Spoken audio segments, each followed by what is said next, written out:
ടീജീസ് മീഡിയയിലേക്ക് സ്വാഗതം. 42 വർഷത്തെ വിശ്വസ്ത പാരമ്പര്യം. ഷൈൻ ജ്വല്ലറി, കുർക്കഞ്ചേരി അമ്പലത്തിന് എതിർവശം. കേരളം പ്രളയഭീതിയിലോ? ഉത്തരേന്ത്യയിലെ ഇളക്കിമറിക്കുന്ന കോക്രോച്ച് ജനതാ പാർട്ടിയുടെ ലക്ഷ്യമെന്ത്? സിനിമാ ലോകത്തെ ആശങ്കയിലാഴ്ത്തി പ്രിയ നടൻ വെന്റിലേറ്ററിൽ. ദേശീയ അന്തർദേശീയ തലങ്ങളിലെയും കേരളത്തിലെയും ഇന്നത്തെ ഏറ്റവും പുതിയതും ട്രെൻഡിങ്ങുമായ വാർത്തകൾ.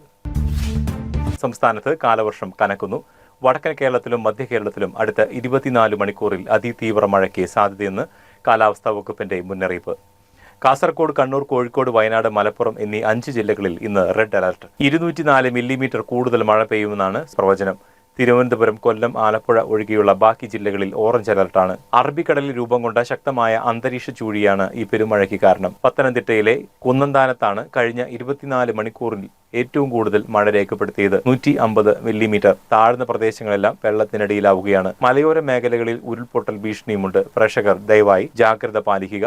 ദുരന്ത നിവാരണ സേനയുടെ നിർദ്ദേശങ്ങൾ കർശനമായി പിന്തുടരുക. മലയാളികളെ മുഴുവൻ സങ്കടത്തിലാഴ്ത്തുന്ന ഒരു വാർത്തയാണ് കൊച്ചിയിൽ നിന്ന് വരുന്നത്. പ്രിയ നടനും ദേശീയ അവാർഡ് ജേതാവുമായ സലീം കുമാർ ഗുരുതരാവസ്ഥയിൽ ആശുപത്രിയിലാണ്. കൊച്ചിയിലെ സ്വകാര്യ ആശുപത്രിയിൽ പ്രവേശിപ്പിക്കപ്പെട്ട അദ്ദേഹത്തെ ഇപ്പോൾ വെന്റിലേറ്റർ സ്പോട്ടിലേക്ക് മാറ്റിയിരിക്കുകയാണ്. കുറച്ച് വർഷങ്ങൾക്ക് മുമ്പ് അദ്ദേഹം കരൾ മാറ്റിവെക്കൽ ശസ്ത്രക്രിയയ്ക്ക് വിധേയനായിരുന്നു. ഇന്ന് രാവിലെ പെട്ടെന്നുണ്ടായ ആരോഗ്യ പ്രശ്നങ്ങളെ തുടർന്നാണ് ആശുപത്രിയിൽ എത്തിച്ചത്. നമ്മുടെ ചിരിയുടെ തമ്പുരാൻ എത്രയും വേഗം പൂർണ്ണ ആരോഗ്യവനായി തിരിച്ചു വരട്ടെ എന്ന് നമുക്ക് പ്രാർത്ഥിക്കാം. അദ്ദേഹത്തിന്റെ ആരോഗ്യസ്ഥിതിയെക്കുറിച്ചുള്ള കൂടുതൽ വിവരങ്ങൾ TGS മീഡിയ ഉടൻ നിങ്ങളിലേക്ക് എത്തിക്കുന്നതായിരിക്കും.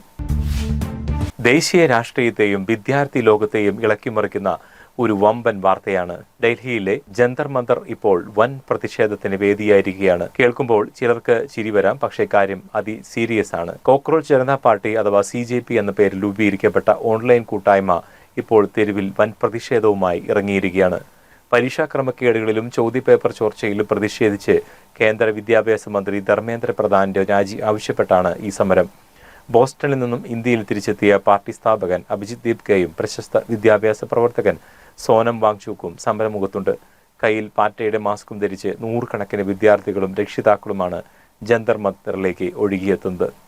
സംഘർഷ സാധ്യത കണക്കിലെടുത്ത് ഡൽഹി പോലീസും അർദ്ധസൈനിക വിഭാഗവും കനത്ത സുരക്ഷയാണ് ഒരുക്കിയിരിക്കുന്നത്. 6 പേരെ ഇതിനകം കരുതൽ തടങ്കിലാക്കിയിട്ടുമുണ്ട്. ഇന്ത്യയുടെ ചെസ് വിസ്മയം ആർ പ്രജ്ഞാനന്ദയ്ക്ക് വീണ്ടും ചരിത്ര നേട്ടം. നോർവേ ചെസ്സിൽ ലോക ചാമ്പ്യൻ മാഗ്നസ് കാൾസനെ അടക്കം വീഴ്ത്തി കിരീടം ചൂടിയ പ്രജ്ഞാനന്ദയെ പ്രധാനമന്ത്രി നരേന്ദ്രമോദി നേരിട്ട് അഭിനന്ദിച്ചു. ഇതൊരു അവിശ്വസനീയമായ നാഴികക്കല്ലാണെന്നും പ്രജ്ഞാനന്ദയുടെ കഠിനാധ്വാനം രാജ്യത്തിന് അഭിമാനമാണെന്നുമാണ് പ്രധാനമന്ത്രി എക്സിൽ കുറിച്ചത്. ലോക ചെസ്സിന്റെ നെറുകയിൽ ഇന്ത്യയുടെ കൊടി പാറിച്ച് ഈ 20കാരൻ ശരിക്കും നമ്മുടെ രാജ്യത്തിന്റെ സ്വത്താണ്. പുതിയ വാർത്തകളും വേഗതയേറിയ അപ്ഡേറ്റുകളുമായി ഞങ്ങൾ വീണ്ടും നിങ്ങളുടെ മുന്നിലെത്തും. വാർത്തകൾ തത്സമയം അറിയുവാൻ TGS മീഡിയയുടെ YouTube ചാനൽ ഇപ്പോൾ തന്നെ സബ്സ്ക്രൈബ് ചെയ്യുക. നന്ദി, നമസ്കാരം.